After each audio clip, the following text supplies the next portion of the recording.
ചോദ്യപേപ്പർ ചോർച്ചയെ തുടർന്ന് റദ്ദാക്കിയ നീറ്റ് പുനഃപരീക്ഷ പുതിയ തീയതി പ്രഖ്യാപിച്ചു. ജൂൺ 21 നടത്താൻ നാഷണൽ ടെസ്റ്റിംഗ് ഏജൻസി തീരുമാനിച്ചു.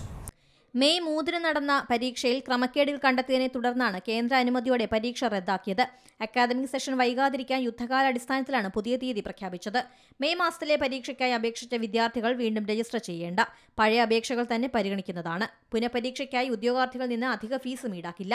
നേരത്തെ അടച്ച ഫീസ് തിരിച്ചു നൽകും. എല്ലാ വിദ്യാർത്ഥികൾക്കും പുതിയ അഡ്മിറ്റ് കാർഡുകൾ ഔദ്യോഗിക വെബ്സൈറ്റ് വഴി വിതരണം ചെയ്യും. വിദ്യാർത്ഥികൾ തിരഞ്ഞെടുത്ത പരീക്ഷാ നഗരങ്ങളിൽ മാറ്റമുണ്ടാകില്ലെങ്കിലും കേന്ദ്രങ്ങൾ മാറ്റി നൽകാൻ സാധ്യതയുണ്ട്. മെയ് 3 നടന്ന പരീക്ഷയുടെ ചോദ്യക്കടലാസ് ചോർന്നതായി അന്വേഷണ ഏജൻസികൾ കണ്ടെത്തിയിരുന്നു.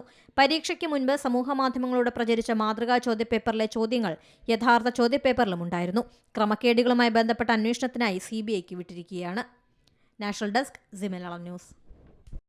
ഏറ്റവും പുതിയ വാർത്തകളും വിശേഷങ്ങളും വിരൽ തുമ്പിലറിയാൻ സി മലയാളം ന്യൂസ് എല്ലാ ഡിജിറ്റൽ പ്ലാറ്റ്ഫോമുകളിലും ലഭ്യം.